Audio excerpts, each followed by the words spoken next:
Stress ka na rin ba sa presyo ng mga gasolina? So ito yung tatlong tip paano makakatipid sa gasolina.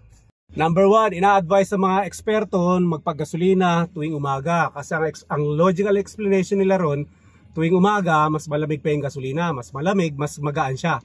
So mas maraming nakakarga. So nasubukan ko yan, tuwing umaga ako naggagasolina, mas maraming nalalagay. At mas maganda kung i-full tank mo na, wag pa unti-unti. Kasi mas matagal maubos kapag full tank. Pangalawa, gumamit ng mga mobile app na may points o mag-accumulate ng mga card na may points. Laking bagay nun.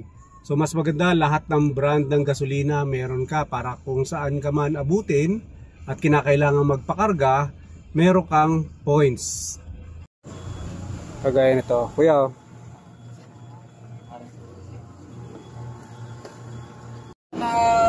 Ano to po, nag-vlog po yung computer po namin, di mailabas.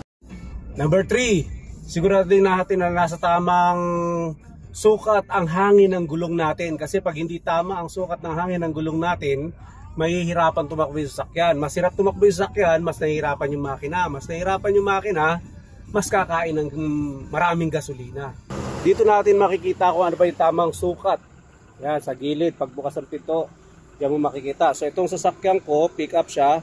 Ito yung suggested nila, 33 sa harap, 36 sa likod. Pero dahil wala naman ako masyado kinakarga sa likod at di naman ako nagsasakay, pang daily use ko lang to, ngayon isa-set ko ang aking hangin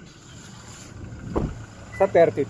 So kakargaan natin, sisiguraduhin natin na 32 ang pressure, bawas tayo, 32 ng aking gulong.